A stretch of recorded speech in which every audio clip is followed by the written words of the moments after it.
This B Podcast Network show is presented by IXL. IXL's all-inclusive online teaching and learning platform simplifies edtech needs and accelerates achievement in 95 of the top 100 U.S. school districts. IXL delivers personalized learning across a comprehensive pre-K-12 curriculum, including math, language arts, science, and social studies, and it helps you assess student performance through actionable real-time insights at every level of your school or district. This one solution performs work that typically requires dozens of different tools. Want to find out why so many leading districts trust IXL? Visit IXL.com/BE. That's IXL.com/BE. We're proud to be sponsored by MyFlex Learning. MyFlex Learning is a scheduling platform that helps middle and high schools meet the individual needs of all students. Schools can easily create and manage time for flex blocks, win time, activity periods, RTI, counselor and teacher appointments, and much more. And with its built-in accountability tool and reporting features, MyFlex Learning solves your challenges around getting kids where they need to be and understanding how flex time is spent. Make your flex time work for you. Visit myflexlearning.com/BE to learn more and receive $500 off the first year. That's myflexlearning.com/BE.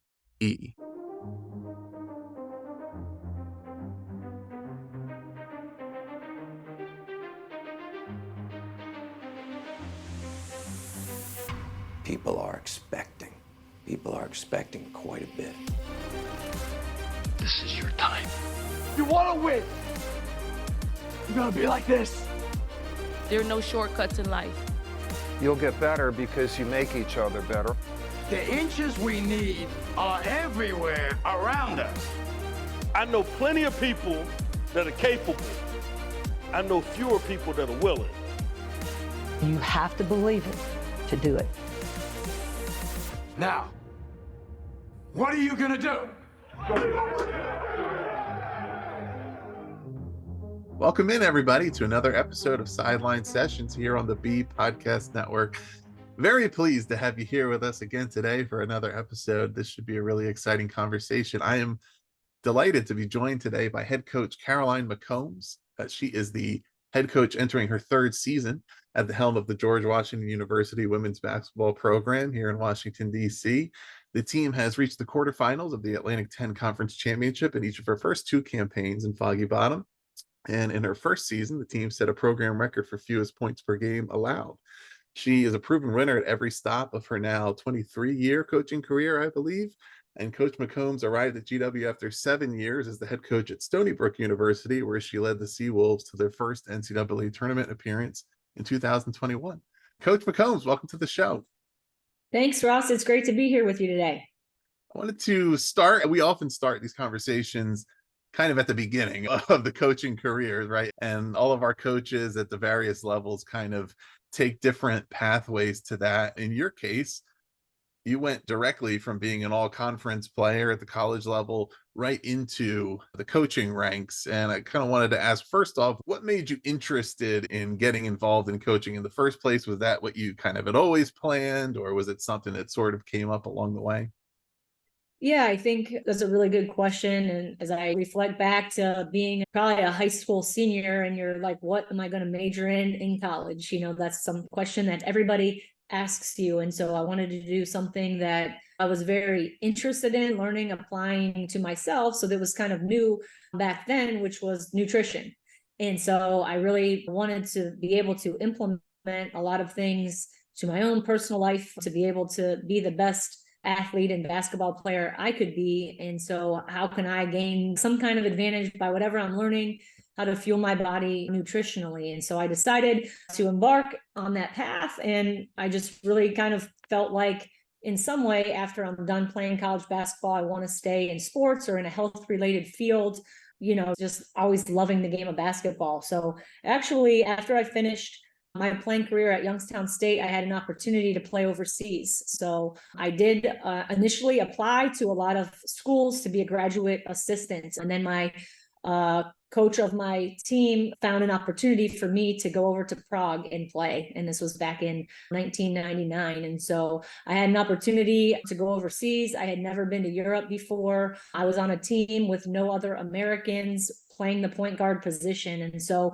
it was hard trying to run a team in a foreign language, not understanding what's slow, what's fast. You have to play with pace as a point guard. So trying to communicate with my coach and run the team was really when I knew I wanted to go back to the States and become a coach. And so after that season was over, that's what I did. I came home, started applying for jobs, and I was really fortunate to have a gentleman named Keith Freeman, who was the head coach at the time at Valparaiso University, and he was the head coach there. When we played against them, I was in the same conference as them. So, that's always important, right? You never know who's watching, paying attention, different types of connections that might you eventually have in your life. But that was a rival game for our team when I was a college player. And so he offered me a job to come and be their third assistant, which was the graduate assistant, and just have an opportunity to get into coaching right away. And so I jumped on that, started getting to Indiana, working camps, learning his system.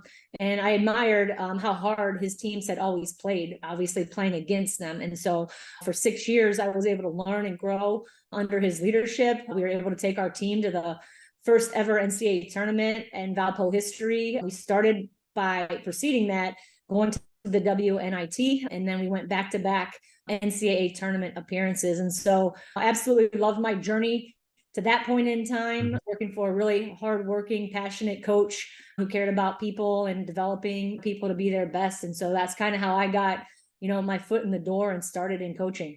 How did you find that transition, especially, with it happening so seamlessly in a sense with your playing career, but going from, of course, being on the court, being a point guard, right, being really the leader of everything that's happening on the court, to a position where you're still, of course, having an important impact on the team, but you're no longer in between the lines, right? And now you're having to adjust to helping the team in other ways. Did you find that to be that part of the transition to be difficult? And if so, like, how did you sort of over the years, right, learn to change your kind of mentality? Yeah, I think as you get into coaching, you have to be 2 feet in. I think it's a lifestyle choice that you make. You're investing in young women between the ages of 18 to 22, and you start recruiting them somewhere around at least the age of 16, right? And so when you make that transition, the time commitment is much different than as a player. You can just focus on yourself and your teammates. Now you're looking at a lot of bigger picture things. I think in my role at that time, which is so important for young people to understand coming in to coaching, like your role in your value in being kind of that liaison between the players and the head coach, or the other assistants for that matter, is really important, because you do share that player mentality that's going to be like right there, and you're still seeing things from that perspective, but you're also having more mature conversations with the coaches about what we need from the players. So sort of helping them understand your perspective as a coach, while also offering your perspective as a player to your head coach and the other assistants that might be a little bit older than you. In my work, I've collaborated directly with hundreds of educators to support their success. Do you know which of their EdTech frustrations comes up time and again? The sheer number of tools out there and the difficulty of knowing which ones schools like theirs are using to get results. IXL is different. Not only does it perform the functions of dozens of tools, it's currently delivering results for 1 in 4 U.S. students, including those in 95 of the top 100 districts. Another major pain point that comes up: when a school is excited to implement a new tool only to find out the teachers hate it. Yikes. It helps to know that IXL is loved and trusted by more than 1 million teachers, saving them time on prep work while enabling them to better support student learning. IXL is research proven to accelerate achievement. Studies across 45 states show that IXL schools outperform non-IXL schools on state assessments. And independent research from Johns Hopkins University verifies that IXL meets ESSA Tier 1 standards. With those results combined with IXL's teacher-friendly reputation, what more could you ask for? If you have a goal to increase achievement for all students, make sure to find out what IXL can do for you. Visit IXL.com/BE for a demo. That's IXL.com/BE. Yeah, and I imagine there's those things that you start to pick up on the more you're involved in coaching, that you say, I wish I knew that as a player, and then thinking about different ways to communicate that or illustrate that, right, and lend that perspective to the current players, to say there's those certain little blind spots of things that if we saw it in a different way, whether it's seeing something on video or hearing it explained a little differently, to say, oh, that really just clicked. And sometimes when we're going through the practice and things like that, it's just not, there's something we're just missing. Right? and then you get a whole new perspective on it when you're coaching, and then when you're working with other coaches who have been doing it for a long time. Is there a way for you, do you have a particular way that you define coaching or describe what it really means to be a coach? Yeah, I think it's just a mentor, it's a teacher. I think it's a huge responsibility. I ask that parents are trusting me with the lives of their young women, and they're away from home. And I want people to be able to lay their head on their pillow at night and know that their daughter is in a good place and well taken care of, and their safety and health is our number one priority. And so I just think that, yeah, to me, it's a responsibility, and we want to model how we want people to act. And so I just think that my interactions have a huge impact on somebody's life every day.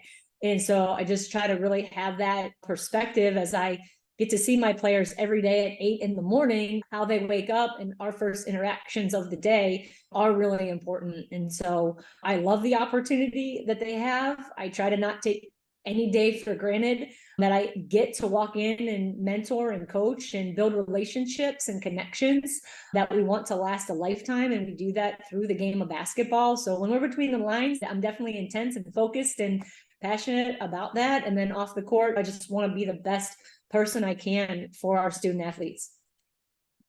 Totally. And those stakeholder groups you mentioned, particularly parents, student athletes themselves, their coaches, right, at the high school level. We have listeners who are probably filling multiple of those roles.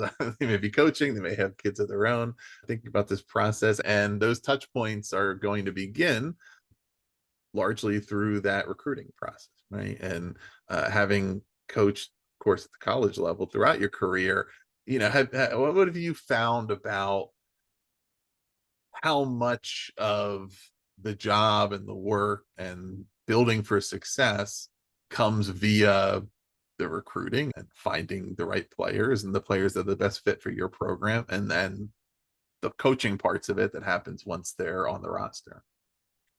Yeah, I think, when I decided that I wanted to be a coach, I knew I wanted to be a college coach because I wanted to recruit the players that I wanted to coach. And so I love recruiting. It's a passion of mine. As a head coach, it's a lot different than it was as an assistant coach. I love spending a whole day getting on the phone, trying to find who the people are that we need to recruit. Like, I find a lot of joy, in getting on the phone, doing all that behind the scenes work.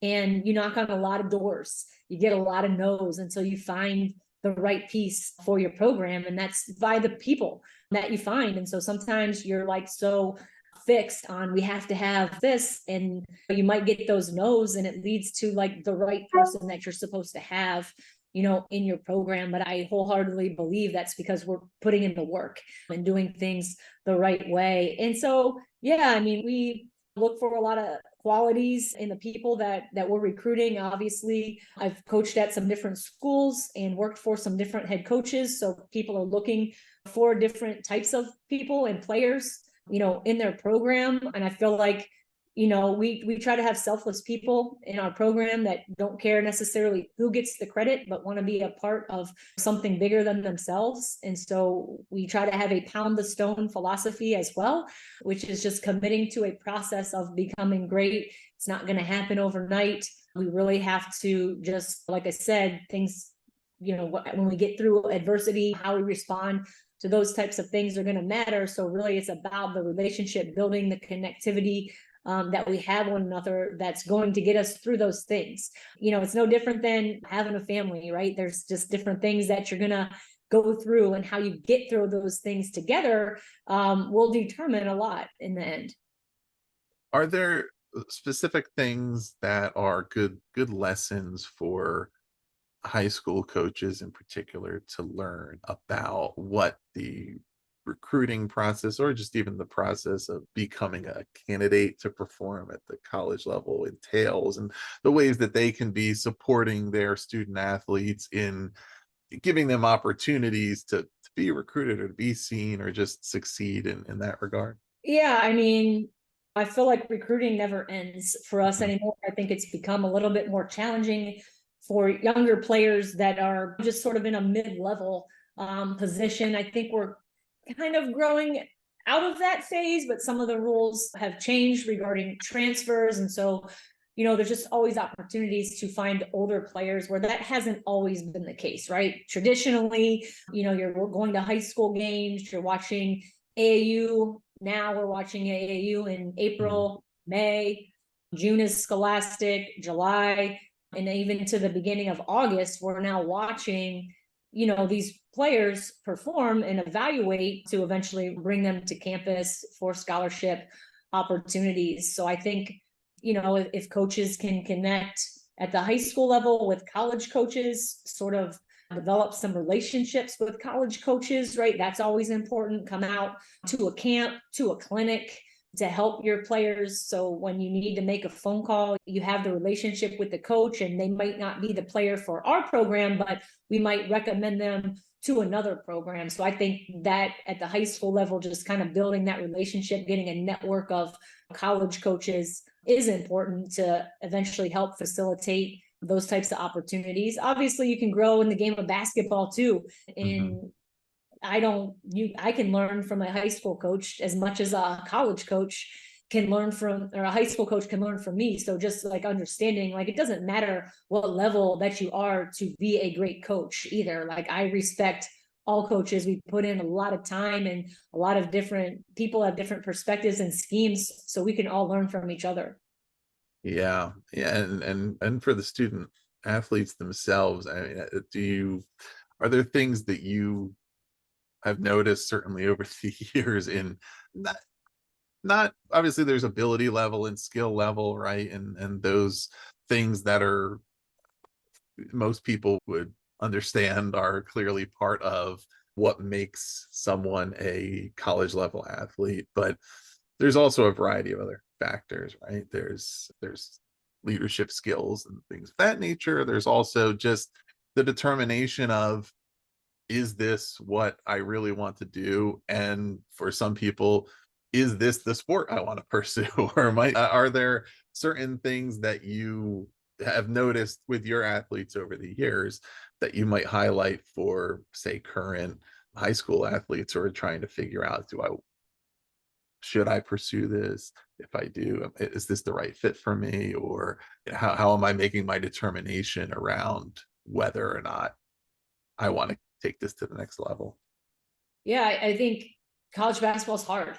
Yeah. It's a huge investment. Your time, whatever you want to do with your time is important, and how you're going to spend your time is with your teammates and your coaches, working on a game that you have to love to get better at it. You're going to spend a lot of time with your strength coaches. You're going to spend a lot of time with your academic advisors. So just like all of those things to translate coming to high school, from high school to college, and what is success, I think finding players from good high school programs with good high school coaches, that helps make the transition a lot smoother, because you have some high level high school programs and their kids are being coached really well. They make a much smoother transition, and they might not be the best player on their high school team, right? But they've been really well coached in a great program where they know what competing looks like every day, right? They've had plays that they've executed. They have a good defensive system. And so those players tend to be able to learn a little bit more and adapt to the pace of the game, to the level of the competition, much smoother than some players that just don't have that opportunity. And it's not maybe any fault of your own if you're not involved in one of those programs. But I think we've had a lot of success when you bring in players that maybe they won a state championship. They're competing at that highest level day in and day out. And I think that does come from high school. Not to say you can't be on a great AAU program. I think that's just as important as well, competing against, right? So sometimes practices in that AAU program could be just as hard as the games that you're going to play. And now a quick break for a word from our sponsor, MyFlex Learning. Let's talk about flex time in schools. The potential benefits to our students make it totally worth exploring.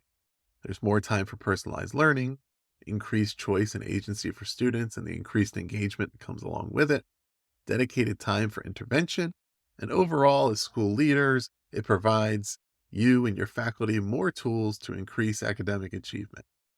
But the implementation and management of flex time can be a challenge.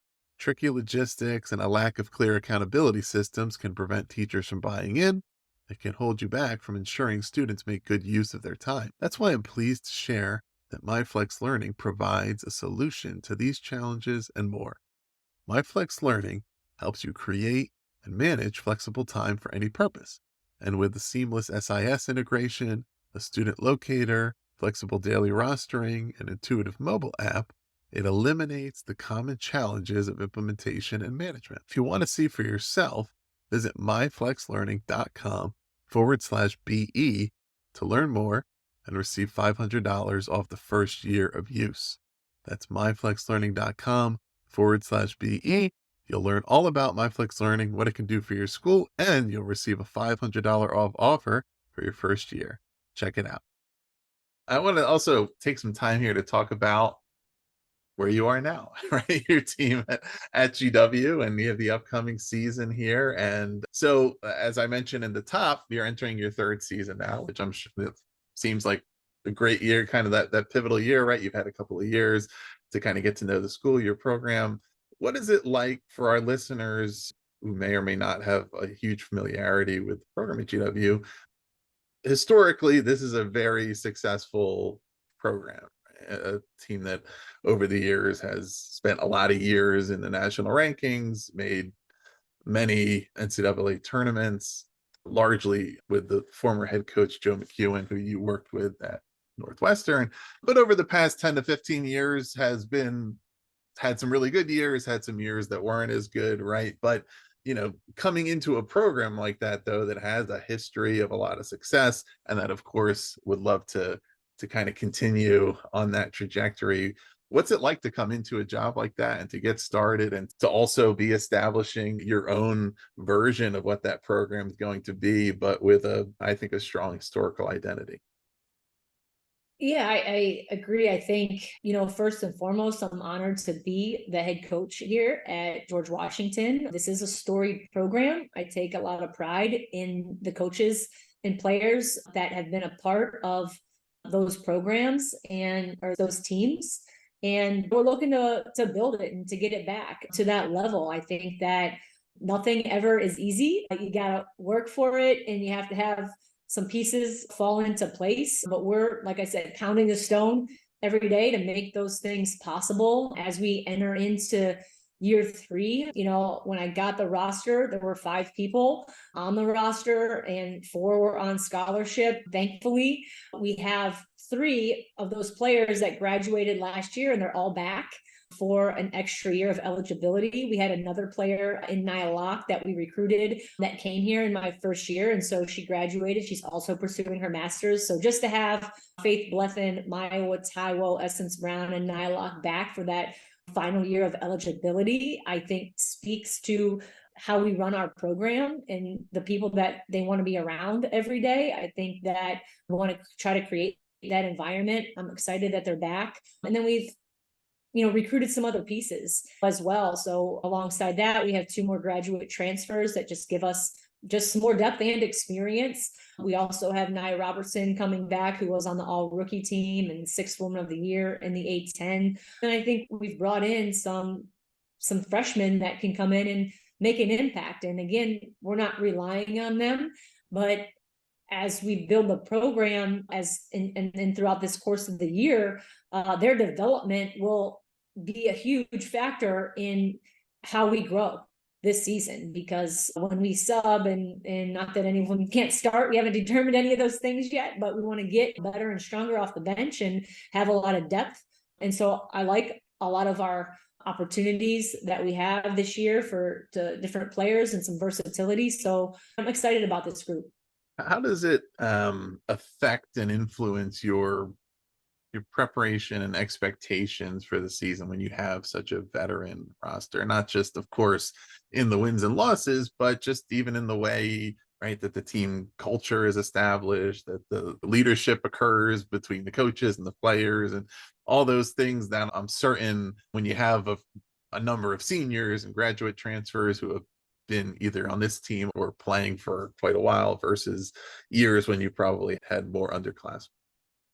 Yeah, as we had discussions with what our roster last year wanted to do, people coming back, people graduating, the 4 that decided to come back, I just really asked them to continue to invest in the program and helping the younger players understand the culture, the standard, what those things look like on a daily basis. Now, a lot of them had internships this summer, which is a big part of why you're going to come to GW and what can you be able to do while still being here for the summertime is get an internship right here in DC. So some of them weren't in our team workouts all the time, but they were always working out with the coach, doing the individual work. Obviously, we traveled to Europe this summer. And so I think we have, Maiwa, who's in her 6th year, and then we have some first years. And so there's a huge gap in ages that way. But I think the things that they can learn from Maiwa are invaluable in just their maturation process, understanding what it's like to be a student athlete at George Washington. And I think, we're in those beginning stages of that process. So there's a lot of things you just have to go through. You can't dictate it all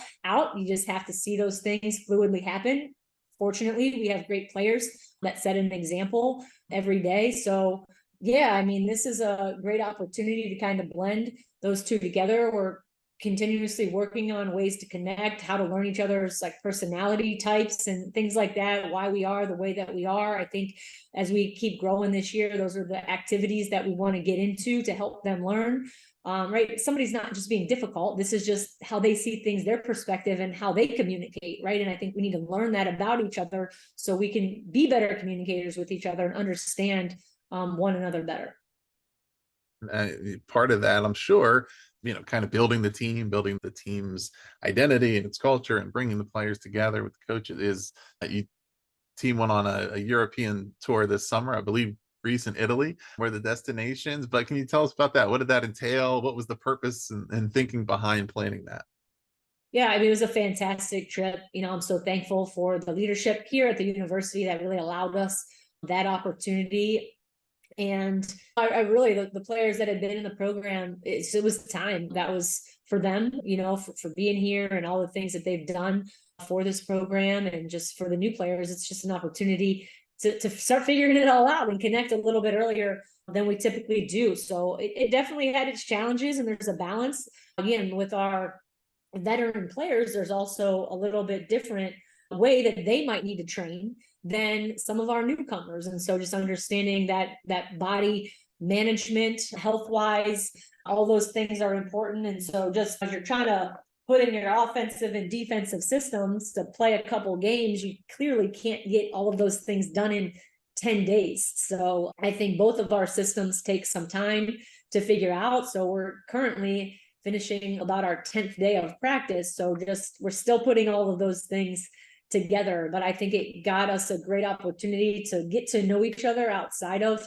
the basketball court, even just because this summer with the veterans, like I said, doing some internships, they weren't always around in some things. And so I think that we've just continued to build those relationships while we were gone. Fortunately, get on the court a couple times and compete, see what some of those things look like. And now we're in it and it's fun.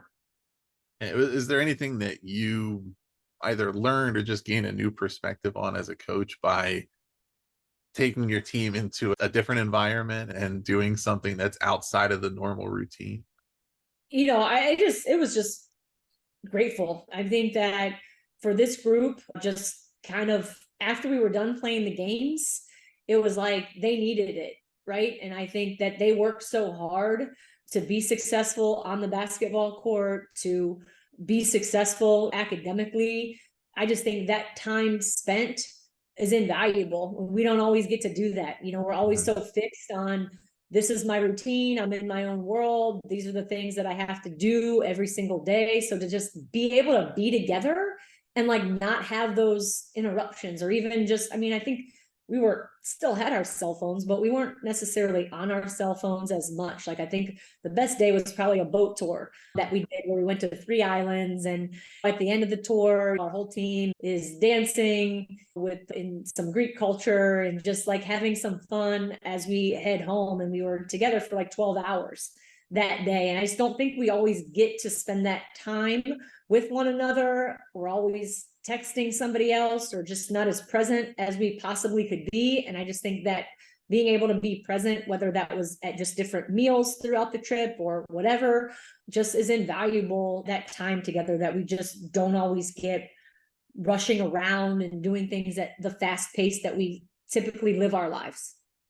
Yeah, I totally can see how valuable and lasting those experiences can be. I often talk to people, even just about people who are looking for a new job, for example, and talking about some of those intangibles. And like, one of the biggest things in whether or not you may eventually get hired is, do people get the sense that you're somebody that they'd like to spend a lot of time around, right? Because they'll be around you a lot.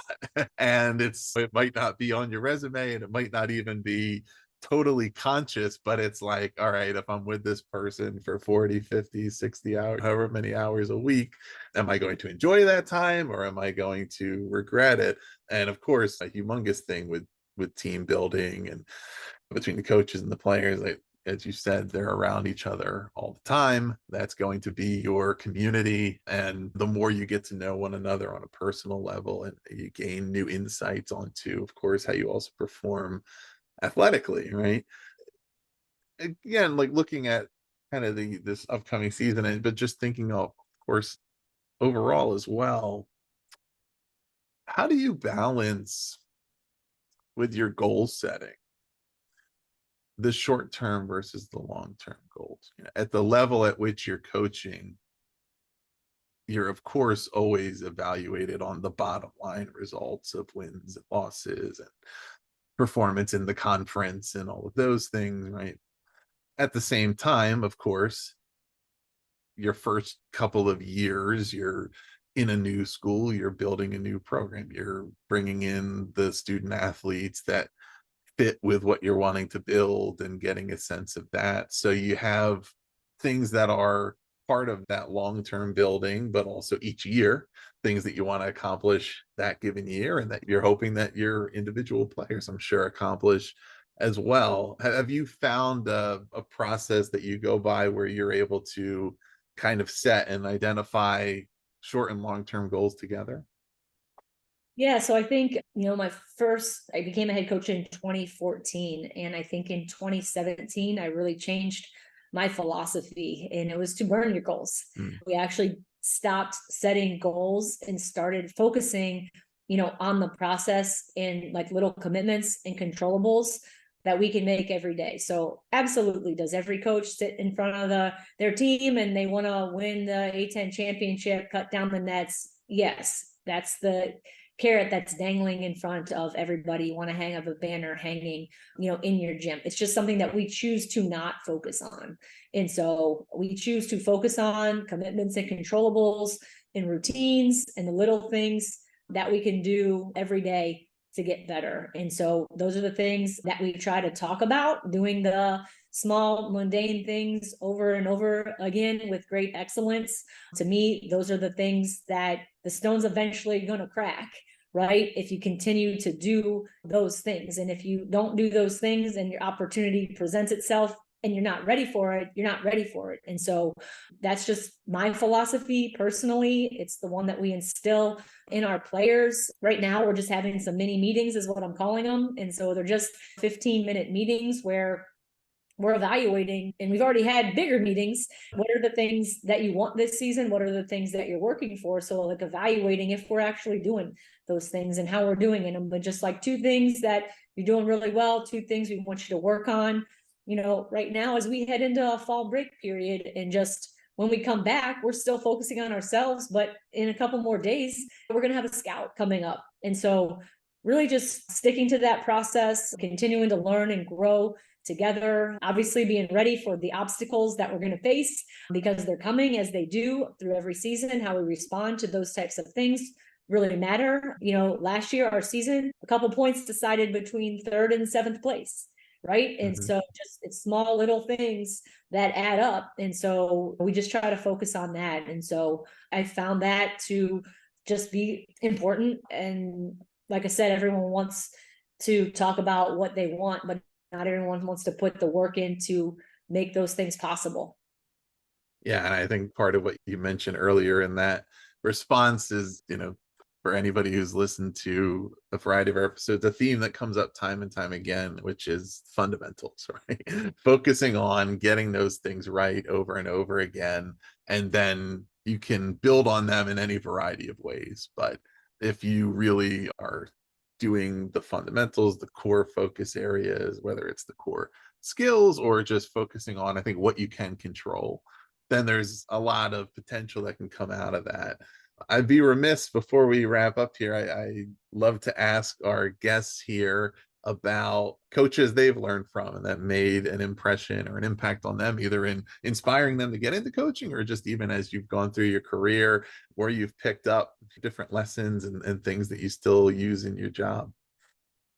Yeah, I mean, I think every coach from high school to my college coach to the coaches I've worked under have definitely shaped me to becoming the person that I am today. I've tried to take little things that I learned from them to help me be better. At the end of the day, you have to be your best self when you're in this leadership type of a role, and really be authentic in who you are. And I'll just kind of go back to what I was talking about in 2017. I went to a leadership conference, and that's where I met Joshua Metcalf, who has probably been the biggest influence in my life as far as taking away, the necessarily winning goals type of mentality, and then just committing to the process. So through my interactions with him in some group settings, to some one-on-ones, to reading all of his books, he's somebody that's been inspiring to me in how I lead as an individual and how we run our program here, and just making it about the people and the process and not the outcome has just made me enjoy this profession and every day a lot more. Combs, if for our other coaches who are listening today, is there any last little lesson or a little insight that you would like to leave them with to think about as they, depending on what they're coaching, either head into their upcoming seasons or continue with their current season? Yeah, I just think find joy in the journey. I think there's going to be obstacles. There's going to be things that come up along the way, but just like enjoying the ugly mess as much as the wins and things, right? Because when you can get through those tough things together, there's tremendous joy on the other end, and you don't recognize and realize some things that just don't go your way, why they don't go your way, because there's something bigger out there for you. And so just continuing to, like I said, find joy every day in the things that you're doing. Don't make it about the wins. Those will come as you do things the right way and really just care about the people. Excellent. Yes, I think sports should be fun, right? If we're not finding some joy and fun in it, it might just be not for you. So listeners, our guest today has been Coach Caroline McCombs from GW Women's Basketball. You can find her on X/Twitter at Coach McCombs. You can also follow the team on social media. We'll put those links below so you can check that out. You can also go to gwsports.com to find the upcoming season schedule. Depending on when you're listening to this, we may have already begun the 2023-24 season, but you can check that out there. Please do also subscribe to Sideline Sessions to hear the rest of our season here in the fall and our upcoming season in the spring. We're continuing to bring you conversations with a variety of great coaches from across the sporting landscape. We also hope you'll visit bpodcast.network to learn about all of our shows. Coach McCombs, thanks so much for being on the show. Thanks for having me.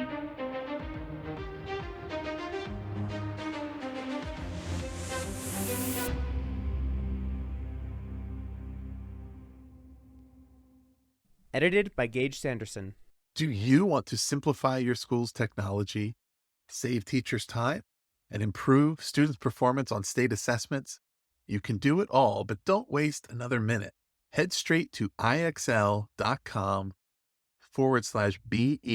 to learn how IXL's research-proven teaching and learning platform can help you achieve all of these goals.